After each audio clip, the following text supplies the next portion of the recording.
अस्सलाम वालेकुम नाजरीन, आप लोगों ने दो किनारे के एपिसोड में अब तक देखा कि किस तरह दुरे शहवार जो है अपने शोहर को तंग करती है और किस तरह से जो है उससे डिवोर्स लेके जाती है, शहीर के लिए लेके जाती है। लेकिन आगे शहीर भी उसको धोखा देता है क्योंकि उसकी पहले से वाइफ होती है और उसका एक बेबी भी होता है। लेकिन वो सब ये बातें जो है दुरे शहवार को नहीं बताता।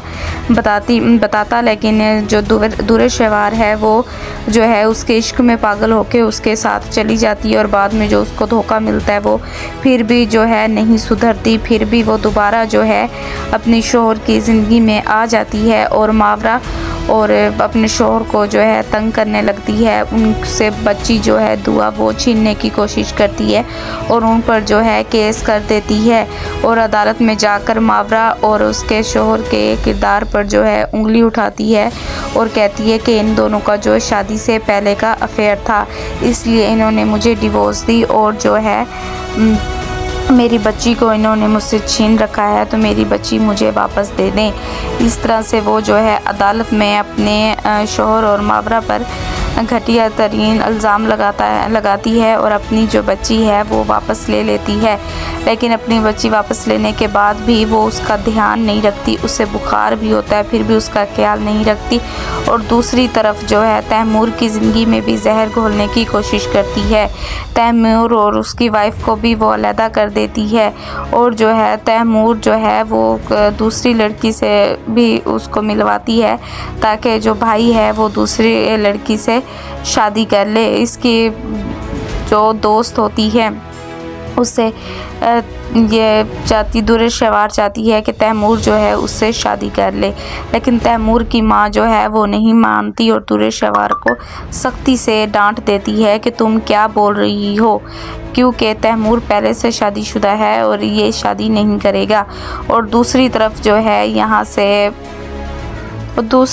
है यहाँ वलीद जो मावरा के साथ खुश भी होता है, उसे अपने साथ रखना चाहता है। लेकिन जो मावरा कहती है कि आप मुझे तलाक दे दें, अगर दुरे शहवार की यही शर्त है कि अगर आप मुझे तलाक देंगे तो दुरे शहवार आपकी बेटी जो है आपको वापस कर देगी, इस तरह से आप खुश तो रहेंगे, मैं आपको घुट घुट कर नहीं देख सकती। लेकिन वलीद कहता है कि मैं दुआ के साथ साथ तुम्हें भी चाहता हूँ, मेरी ज़िंदगी में तुम दोनों की ज़रूरत है, इसलिए मैं तुम्हें डिवोर्स नहीं दूंगा। दुरे शहवार का तो काम है आग लगाना, उसे आग लगाने दो, लेकिन मैं तुम्हें जो है तलाक नहीं दूंगा। और दूसरी तरफ जो है शहीर, उसकी बीवी और उसकी माँ बहन वो शहीर को तंग करते रहते हैं, उसे फोर्स करते हैं कि तुम जाओ और इसको बाहर निकालो दुरे शहवार को, ये मेरे ही घर में बैठ के मुझे ही नखरे दिखा रही है, मुझसे ही लड़ती है, तो तुम जाओ इसे तलाक दो। और तो फिर इस पर शहीर कहता है कि अभी मैं तलाक उसको नहीं दे सकता, क्योंकि अगर मैं उसको तलाक दूंगा तो मुझे उसके बदले में उसको आधी जायदाद देनी पड़ेगी, तो इसलिए जो है वो उसे अभी तलाक नहीं देना चाहता। और दूसरी तरफ तैमूर अपनी दोस्त से शादी कर लेता है। लेकिन जो है वलीद जो है वो फिर भी सोचता है, काफ़ी परेशान होता है कि मैं अपनी बेटी की हेल्प कैसे करूं, कैसे दुरे शहवार को समझाऊं, लेकिन दुरे शहवार को समझ नहीं आती। आखिरकार दुरे शहवार की लापरवाही की वजह से उसकी बेटी जो है फौत हो जाती है दुआ। तो आप लोग नेक्स्ट आने वाली एपिसोड में देखेंगे कि दुरे शहवार को बहुत अरमान होता है कि उसकी बेटी जो है भी चली जाती है, लेकिन दूसरी तरफ वलीद भी बहुत दुखी होता है। वो कहता है कि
और नेक्स्ट आने वाली एपिसोड में आप लोग देखेंगे कि किस तरह से दुरेश व्यवहार को अपनी गलती का एहसास होता है और वो जो है अब बर्बाद हो जाती है और माफ़िया मांगती है सबसे।